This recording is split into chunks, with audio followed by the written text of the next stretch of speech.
Queridos amados irmãos, vamos abrir nossa Bíblia lá em 2 Timóteo, que eu li, a partir do versículo 6, capítulo 1, versículo 6, diz o seguinte: Por este motivo te exorto que despertes o dom de Deus que há em ti, pela imposição das minhas mãos. Porque Deus não nos deu espírito de timidez, mas de poder e de amor e de moderação. Portanto, não te envergonhes do testemunho do nosso Senhor, nem de mim que sou prisioneiro seu. Antes, participa comigo das aflições do Evangelho segundo o poder de Deus, que nos salvou e chamou com uma santa vocação, não segundo as nossas obras, mas segundo o seu próprio propósito e a graça que nos foi dada em Cristo Jesus antes dos tempos eternos. Queridos, a gente tem observado muito por aí, nessa cultura evangélica, onde 90% das pessoas evangélicas não sabem o que é ser cristão. Não sabem. Infelizmente, não sabem. Lamentável, nós estamos com pressa, os tempos estão no fim. O Espírito Santo diz claramente, hoje nos testifica disso, que estamos vivendo o tempo de fim, tempo do fim. E as pessoas não sabem o que é ser cristão, não sabem o que é ser salvo, não sabem como é ser salvo, lamentavelmente. Aqui no versículo 9, ele diz aqui, então a pergunta que eu faço nesta noite, o que é ser cristão? No versículo 9, ele diz o seguinte: Deus nos salvou e nos chamou com uma santa vocação. Esta declaração é que diz o que é ser cristão. Exatamente esta palavra nos diz o que é ser cristão. Isso é uma ideia, é essencial nós sabermos isso. Santa vocação. Alguns têm usado palavras como ser salvo ou salvação. Usam todos os dias, toda hora, nas suas pregações, mas se esquecem do seu significado. Diluem essa palavra, que você foi salvo, equivalente a você se inscreveu no livro da vida, você já se inscreveu para esse torneio, é algo que é casual, sem reflexão, sem nexo, algo esquisito, algo muito relaxado. É isso que a gente tem visto. Salvação, meus amados ouvintes, é uma palavra muito séria. Ela pressupõe um perigo, ela pressupõe um desespero total de alguém. Você não vai dizer para um homem que está se afogando: oi, veio, por que você não sobe aqui na margem? Aqui eu estou tranquilo. Não é isso que você faz. Você vai lá e resgata aquele cidadão que está se afogando. É exatamente isso. Salvação é um resgate. Ela implica também numa necessidade. Você precisa desta salvação. Ela não é algo indiferente. Ela não é algo questão de preferência. Não é nada disso. Isso significa que uma pessoa vai sofrerá as consequências negativas se ela não for retirada da presente situação que ela está, como pecadora, destituída da presença, destituída da glória de Deus. Essa condição negativa é a culpa do homem perante Deus. Todos nós somos culpados perante Deus. Não somente a culpa, mas um veredito de culpado. Nós estamos condenados à morte. A alma que pecar, essa morrerá. O salário do pecado é a morte. A consequência negativa é a ira de Deus que o homem sofrerá em consequência disso. Nós estamos vivendo tempos do fim, as pessoas não sabem o que é isso, não se importam com essas coisas, se importam com tudo, com prosperidade, com um monte de coisa, com cura, com bênção, com isso, com aquilo, ser parte de uma igreja, fazer parte de uma igreja, ser membro de uma igreja, mas esquece que a ira de Deus está sobre ela. a alienação, a rejeição de Deus por toda a eternidade, nesta vida e por toda a eternidade, e onde vai sofrer um fogo sem fim no inferno e a vida por vir, e agora, nesse momento, está passando por problemas. Deus salva algumas pessoas deste lugar e as coloca numa esfera completamente diferente dessa que o mundo vive. A ideia de salvação, ela dá crédito àquele que realiza aquele resgate. Ela não dá crédito ao resgatado, ela dá crédito àquele que realiza o resgate. Assim, perguntar a alguém, você foi salvo? Ele devia ter uma conotação inteiramente diferente. Totalmente diferente. Não é se você fez algo, mas se Deus fez algo por você e para fim de salvá-lo. É essa salvação que precisamos e que é realizada por Deus através de Jesus Cristo. Que sempre caracteriza o quê? O nosso relacionamento com Ele. Uma santa vocação. Isso deve permanecer na vanguarda da nossa pregação, da nossa vida cotidiana diária. Ser salvo no sentido bíblico, meus amados, é ser resgatado de algo terrível que estava para acontecer conosco, algo repulsivo. É viver como um não cristão. Deus não extraiu algumas pessoas da vida mundana, instalou numa condição neutra ou numa mera imunidade de condenação. Não. Deus nos colocou numa vida e destino superior. Deus colocou a vida de Cristo em nós. A vida de Cristo em nós.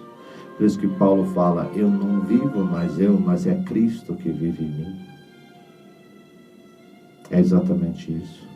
Nós não somos salvos por uma vida santa, mas chamados a uma vida santa. É bem diferente. Não é porque nós se tornamos santos que nós fomos salvos. Não, nós fomos salvos para sermos santos. É dessa forma, os cristãos não são como os não cristãos. São diferentes. Eles têm uma santa vocação. Embora livres da condenação, nós somos diferentes. Se nós somos cristãos verdadeiros, em crescimento, então nós somos um povo santo, um povo com discernimento, um povo de conhecimento. Não conhecimento teológico, mas conhecimento de Deus. Nós conhecemos o nosso Pai, um Pai de amor, um Pai de bondade, um Pai de fé, de poder, um Pai da verdade inflexível. Este é um aspecto integral da nossa salvação. Deus não somente nos salvou de algo, mas também nos chamou para algo. Muitas pessoas hoje estão sendo enganadas pelo simples fato de estarem filiadas a uma denominação, pelo simples fato de ter sido batizadas, pelo simples fato de terem confessado a Jesus como seu Salvador, pelo simples fato disso, etc, etc, etc. Não, isso é um engano. Deus nos salvou de algo, mas para algo. Para algo. O ministério do Evangelho completo e deve ensinar todas as ações e bênçãos de Deus na salvação. Deus tem que ser glorificado, porque foi Ele que fez tudo isso. É Ele que fez tudo isso. Nós, como cristãos, nós estamos familiarizados com a ideia de que Cristo é Cristo que adquiriu a salvação por nós, mediante a morte na sua cruz. Porque quando Ele foi levantado naquela cruz, Ele nos atraiu naquela cruz. Não somente para Ele morrer, mas para nós morrermos juntamente com Ele. Uma raça contaminada, Nós fazíamos parte de uma raça contaminada, uma raça de pecadores, uma raça de rebeldes. E lá naquela cruz, houve o resgate, houve a salvação. Porque o homem, ele não tem conserto. O homem não tem como ser consertado. Não se pode colocar remendo de pano novo em trapos velhos. Jesus é muito claro isso. Ele agiu em nosso favor, como nosso campeão vitorioso, nosso representante, está à destra de Deus intercedendo por nós. Ele morreu em nosso lugar, morreu pelos nossos pecados, para que nós pudéssemos ser livres da condenação e, acima de tudo, assumirmos a nossa vocação. Nossa vocação. Tem pessoas que estão anos e anos na igreja, lamentavelmente, não glorificam a Deus, não pregam o Evangelho. A igreja evangélica virou uma cultura, uma coisa a mais na vida das pessoas. Uma coisinha a mais. Apenas um almoço de domingo. E à noite vai para a igreja. A gente pergunta, por que você vai para a igreja hoje? Costume já.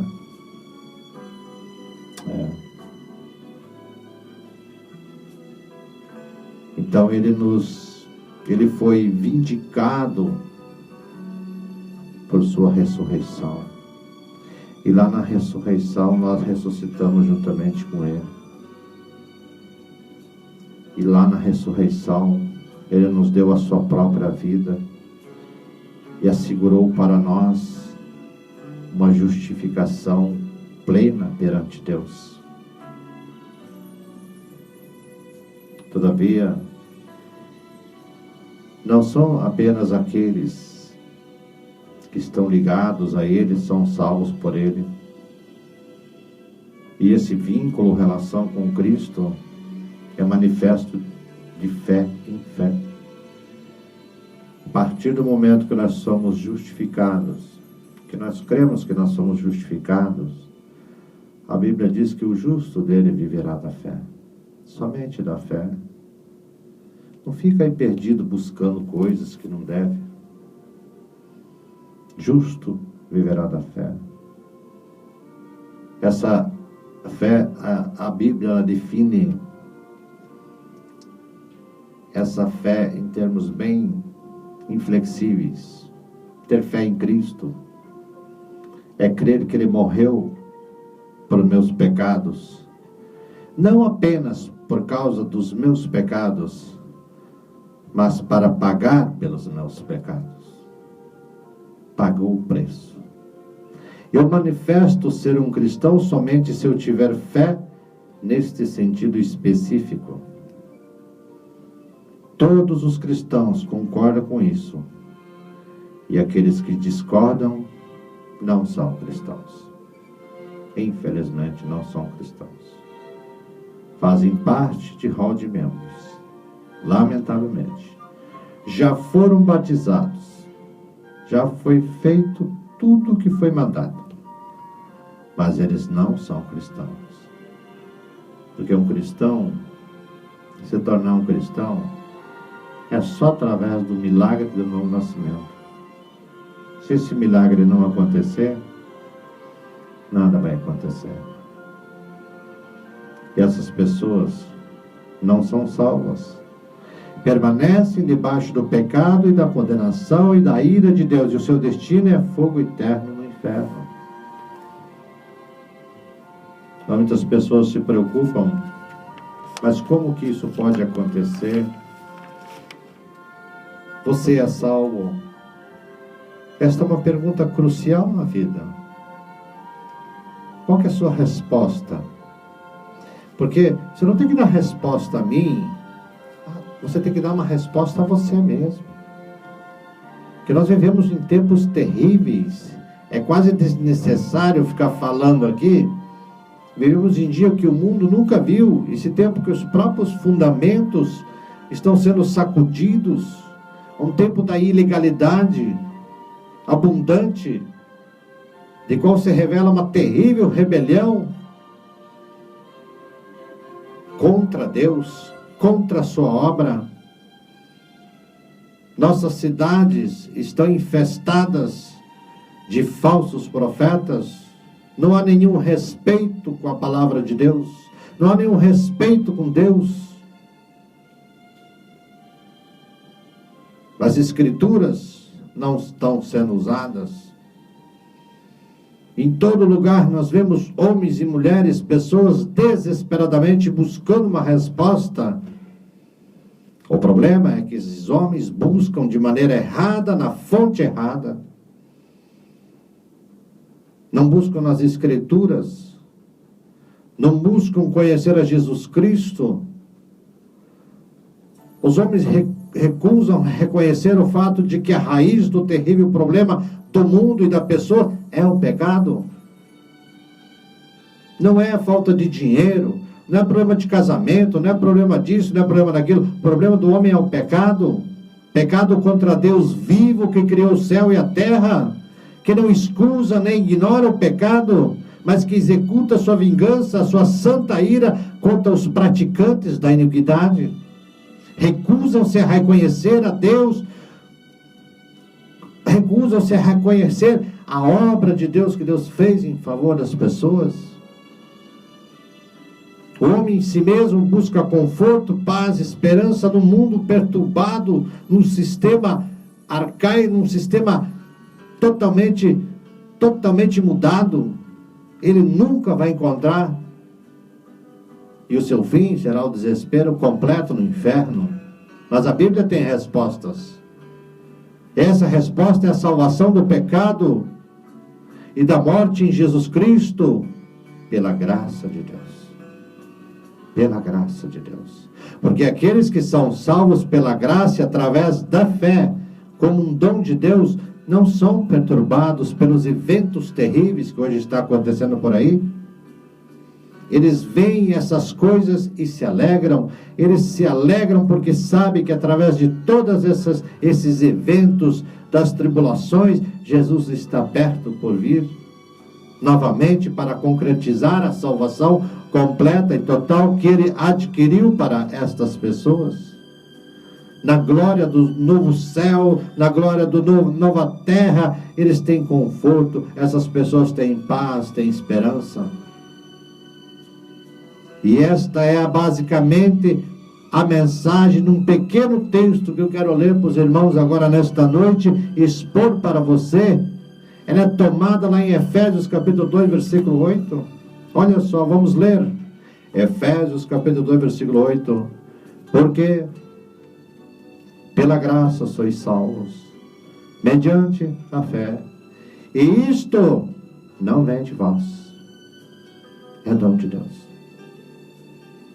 Vamos observar essa pequena palavra, por quê? Por quê? Pelo qual esse texto começa. Porque significa em razão de quê? E ela indica que esse texto é a razão para algo. Para algo. Uma explicação do que o apóstolo Paulo tinha declarado no contexto imediatamente procedente. Ele diz, implica que a declaração desse texto não é algo isolado. Ela não é uma verdade isolada que alguém pode aceitar ou rejeitar sem nenhum efeito sobre o restante do conteúdo da sua fé. Porque pela graça sois salvos. A salvação é pela graça e somente pela graça de Deus. Não existe outros métodos ensinados por aí. Ela é fundamento indispensável. É o elemento sem a qual nenhuma outra coisa pode se manter de pé fora da graça de Deus. Negar esta verdade da salvação pela graça significa a destruição do próprio fundamento da palavra de Deus.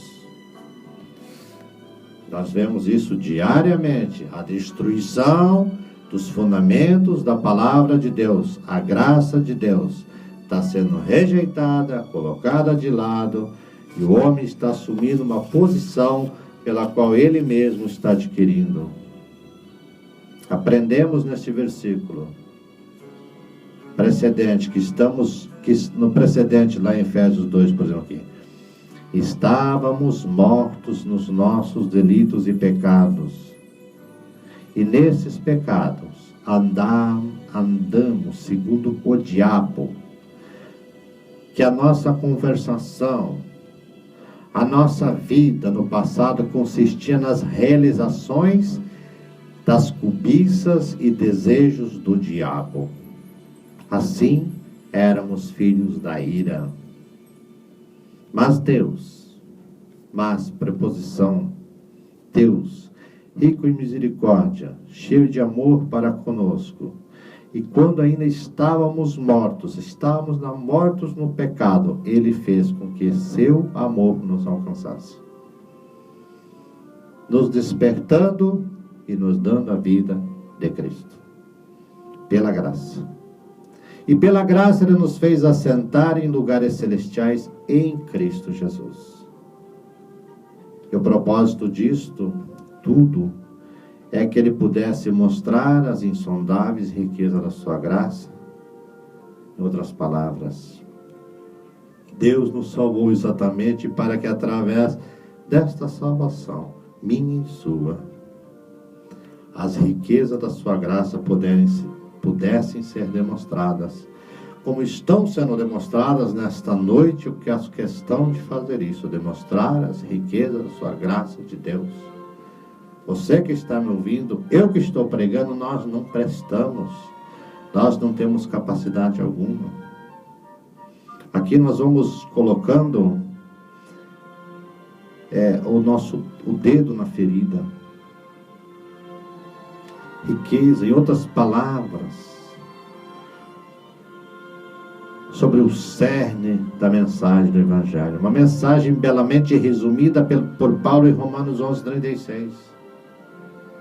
A mensagem de Paulo está resumida totalmente ali em Romanos 11:36. Porque dele, e por meio dele, e para ele são todas as coisas. A ele, pois, a glória eternamente. Amém. A salvação, meus amados, é pela graça. O que é salvação? O que é salvação? Uma ideia atualmente muito popular de salvação é que ela é um melhoramento social, moral. Jesus não é um salvador no sentido que ele sofreu e morreu na cruz assim, e fez a expiação e trouxe reconciliação para os pecados dos filhos de Deus. Jesus é dito como nosso exemplo. Ele nos mostrou em sua vida como viver em paz com todos os homens, como perceber a irmandade da humanidade sob a paternidade de Deus. Se os homens apenas seguissem o simples exemplo de Jesus, haveria paz na terra, todos os nossos problemas seriam removidos, o reino de Deus seria introduzido, todos os homens em todo lugar desfrutariam uma vida agradável. Você percebe que este evangelho social é prevalecente hoje, como jamais foi em toda a história? A igreja é encorajada a ir ao mundo e fazer algo acerca das revelações raciais, sobre a poluição, sobre política, superpopulação, controle da população, guerra, muitas outras coisas. A igreja não deve pregar uma salvação utópica, baseada no sangue do Cordeiro que tira o pecado do mundo. Isso não é salvação. E a pregação desse tipo de salvação não é a pregação do Evangelho de Jesus Cristo, de acordo com as Escrituras infalíveis, a palavra de Deus. Nem esse tipo de pregação produz os seus frutos devidos, preciosos, de conforto, paz, esperança para o povo de Deus. Salvação no sentido bíblico é um conceito muito mais rico que isso. Muito mais rico. Termo usado em nosso texto significa literalmente curar uma pessoa, ser curada, fazer. No sentido espiritual, a ideia é que somos curados da enfermidade mortal do pecado. O Evangelho é isso. De que somos curados de uma enfermidade mortal que é pelo pecado. e restaurados, é restaurada a nossa vida espiritual. Ele tem um sentido também de um resgatar do perigo ou de uma destruição. É nesse sentido, a ênfase é sobre o fato de que Deus nos resgata da destruição do inferno, onde sua ira santa e feroz, ardente, arde eternamente. A salvação ela contém esses dois elementos essenciais. Ela é a libertação da desgraça mais profunda que nós vivíamos em rebelião contra Deus. É a libertação da desgraça mais profunda do ser humano. A segunda, ela é um levantar para a glória mais alta.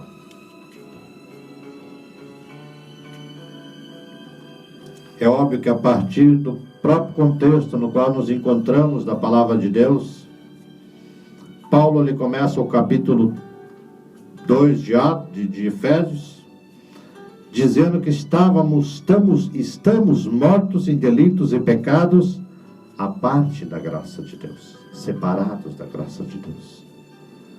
A sentença de Deus pronunciada aos nossos primeiros pais, lá no Jardim do Éden, ela foi executada com a morte de Jesus Cristo. No dia que dela comeres, certamente morrereis. Não é isso que condenação é essa? Comeram do fruto proibido e assim se rebelaram contra Deus, morrendo imediatamente. E nós, descendentes de Adão, morremos neles também. Nascemos mortos no pecado. Tudo que podemos fazer nessa vida é pecado. Odiamos a Deus e ao nosso próximo. Isso não é verdade. Vivemos e andamos de acordo com o curso deste mundo e de acordo com o príncipe e potestades do ar, do espírito que agora opera nos filhos da desobediência. Neste momento, está operando nos filhos da desobediência, mortos em delitos e pecados.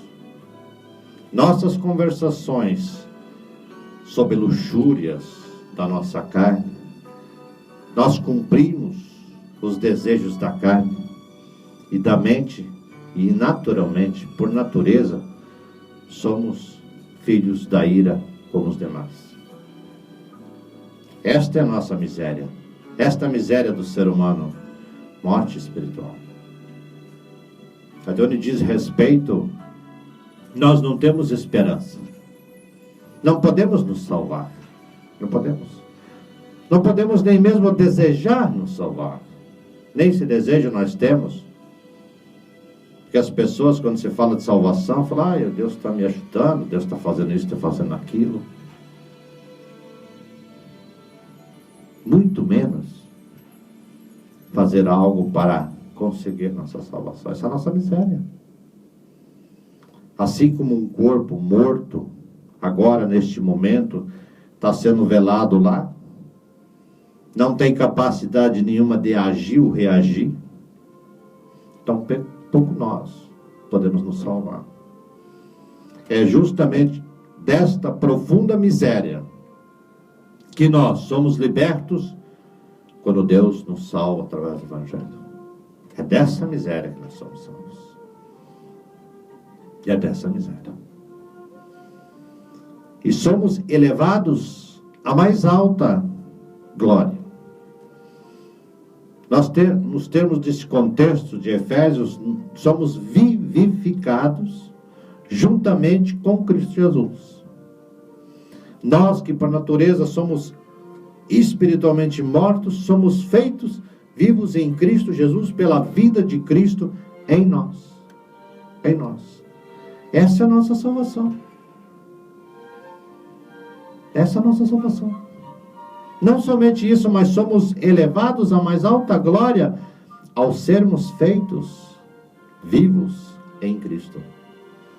E somos também elevados da nossa morte e podemos nos assentar, porque nós Podemos não, nós estamos assentados, nos assentou, Ele já fez isso, nos assentou, a minha vida já está lá assentada nas regiões celestiais em Cristo Jesus. Está. Esta é a salvação, é uma consumação, é um fato consumado. E eu vivo pela fé nesse fato consumado. Essa é a salvação. Mas como essa salvação, como essa salvação é realizada? Para colocar de uma maneira pessoal mesmo, entre mim e você, como eu sou salvo, a Bíblia responde, pela graça. Pela graça. Efésios 2, pela graça sois salvo. Pronto, acabou. Essa é a minha resposta. A graça, ela tem vários significados. O principal significado dela é a beleza que ela tem. Beleza. Gratidão. Gratidão, muitas vezes é usada como um favor imerecido, e é um favor imerecido, que Deus está demonstrando ao seu povo, demonstrou isso ao seu povo, em Cristo Jesus. É por cujo poder Ele nos salva. Este é o significado óbvio desse texto. A graça não deveríamos falhar em observar esse detalhe, o que a graça é. Primeiramente, um atributo de Deus. É um atributo de Deus. Uma característica do seu ser. Não é meu, é do ser dele. Deus é o Deus de toda a graça. Ele é o Deus gracioso. Deus é em si mesmo formoso. Em todas as suas adoráveis virtudes que ele tem. Isso significa que quando a Bíblia diz, como neste texto, que a salvação é pela graça, é o mesmo que dizer que a salvação é do Senhor, é dele. É dele, é por meio dele, através dele, para ele são todas essas coisas. Quanto isso vai cair a ficha disso aí? Quando é que nós vamos crer no Evangelho? Quando é que nós vamos crer na palavra de Deus? As pessoas têm capacidade de crer em tudo, menos na palavra de Deus. Menos na palavra de Deus. Quão absolutamente isso é necessário. De que outra forma os pecadores mortos nos seus delitos e pecados poderiam ser salvos? De que maneira? Senão pelo próprio Deus Todo-Poderoso. A menos que o próprio Deus coloque nova vida em nós. Nós vamos, se Deus não fizer isso, nós vamos permanecer mortos para sempre, escravizados em prisões do nosso pecado. Esta beleza, este é o conforto do Evangelho. Deus nos deu vida pelo poder da sua maravilhosa graça. Deus é rico em misericórdia. Por seu grande amor, com que nos amou, determinou nos fazer formosos pela sua própria beleza. Portanto, pela graça, Ele nos escolheu em Cristo Jesus, antes da fundação do mundo, para que sejamos santos e irrepreensíveis diante dele. Pela graça, Ele nos predestinou para a adoção de filhos por Jesus Cristo. Tudo isso é de acordo com o bom propósito da sua vontade. Que o propósito da sua vontade, desta vontade, é a sua eleição graciosa do seu povo em Cristo. É o louvor da glória da sua graça. Por cujo poder Ele nos fez aceitos no amado. Efésios 1, 6, gente. Como é que nós somos aceitos? Ele nos fez aceitos em seu amado Filho. Aquele que está no Filho é aceito por Deus. Não existe outra forma. Hoje vemos tantas fórmulas, meu amado, como é difícil. Pela graça sois salvos, portanto, mesmo antes da criação do mundo, versículo 4. Pela graça de Deus, Deus enviou o seu Filho, primogênito, ao mundo, para buscar e salvar o que se havia perdido. Pergunto para você, como uma pessoa está perdida no mar, lá no Triângulo das Bermudas, Como que ela consegue se salvar? Ela não sabe nem para onde ir. Ela está totalmente perdida. Essa é a finalidade de Jesus Cristo. Esse é o propósito de Deus. Vir buscar essas ovelhas que estão perdidas. Não conseguem se encontrar mais. Não havia e não há outro caminho. Éramos pecadores, caídos, e a justiça de Deus tinha que ser satisfeita. Ela precisa ser satisfeita. E essa satisfação poderia ser feita somente pelo seu Filho, verdadeiro Deus e homem, na forma de expiação substitutiva. Substitutiva. Pela graça de Deus, Deus deu seu Filho a uma morte horrenda de cruz. Pela graça, Ele, Jesus Cristo, derramou o seu sangue. E Deus, naquele momento, derramou toda a sua ira sobre Ele, para que Ele pudesse descer às profundezas do inferno e clamar: Deus meu, por que me desamparaste? Deus meu, por que me desamparaste? A expiação foi feita por nós. Através do derramamento do seu sangue, nós temos a redenção, o perdão dos pecados. E novamente, isso tudo é de acordo com as riquezas da sua graça. De acordo com a sua graça. Queridos, chegamos ao final do nosso programa. Não se esqueça. A nossa salvação é um resgate feito. Deus nos resgatou para algo. Uma santa vocação. Pela sua graça, pela sua misericórdia. Ele nos atraiu em Cristo Jesus, no seu corpo. A morte de Cristo, Jesus Cristo não morreu sozinho. Não morreu apenas com os dois ladrões. Nós morremos juntamente com Ele. Para que, mortos com Cristo, se fosse cumprida a lei de Deus. O salário do pecado foi pago, quitado. E na ressurreição recebemos a nova vida. Que vida? Vida de Cristo. Aquele que está em Cristo. Em Cristo. Não esqueça essa palavra. Aquele que está, 2 Coríntios 5,17. Aquele que está em Cristo, nova criatura é. As coisas velhas já passaram, eis que tudo se fez novo. Deus, Ele faz tudo novo. Deus não conserta, não remenda, não reforma.